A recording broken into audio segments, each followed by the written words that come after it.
We're talking here about these scripting sources, where people get their models and their mentors. Entire cultures, entire groups or organizations, not just individuals, script. You almost get absorbed into the milieu, the climate of an organization or a family, and a lot of people never even think about it. It's the air they breathe. They never question it. It's like the pair of glasses. You never really question the lens. That's literally how the scripting toward win-lose or lose-win, or just the kind of narcissistic, selfish approach of win starts. Let's just look at some of those.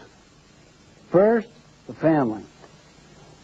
Particularly if love is given conditionally. In most people's lives, they've been powerfully scripted toward win-lose.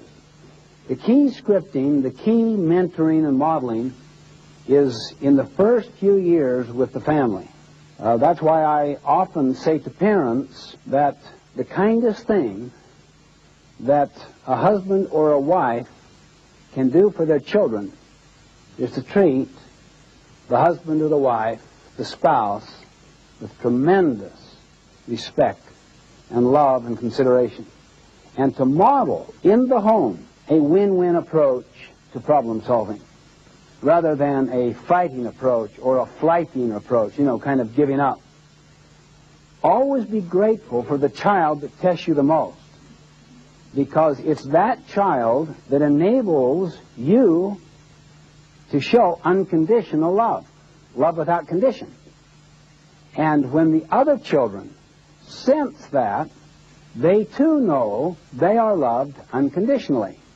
But if you love conditionally, and you've got one that really tests you to the very limits, and you, in a sense, give in to a win-lose spirit or a lose-win spirit, to where you just kind of bag the child, just have your way, do your thing, or whatever, you've instantly communicated to the rest, when push comes to shove, if it gets too far, you too will be loved conditionally.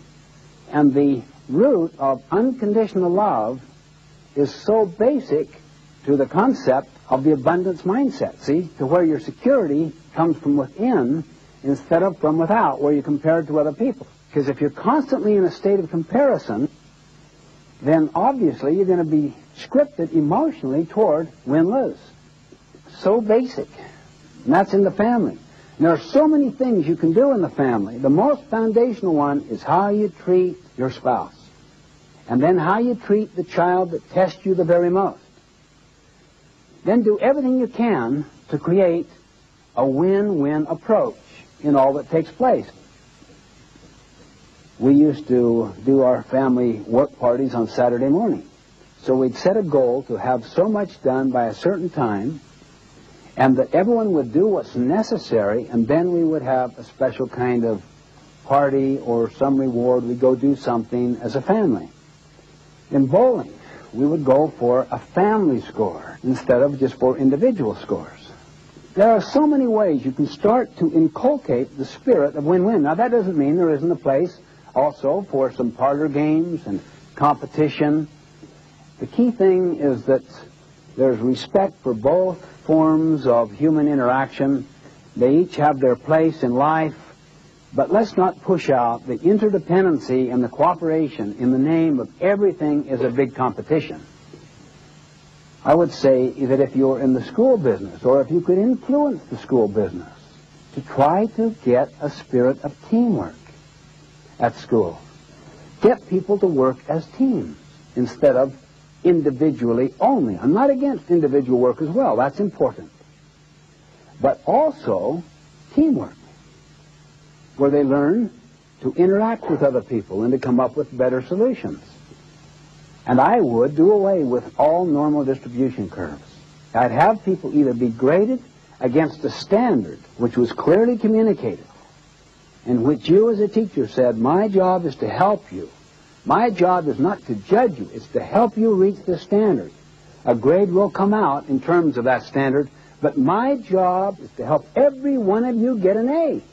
But a lot of people were raised, in a sense, in a school where collaboration and cooperation was called cheating. And they're getting programmed toward win-lose right in the school. The problems in society are problems of interdependency. They really are. Are they not? Think about it. Think of every field of human endeavor. So I would say, try to influence schools toward teams, teamwork, more cooperation.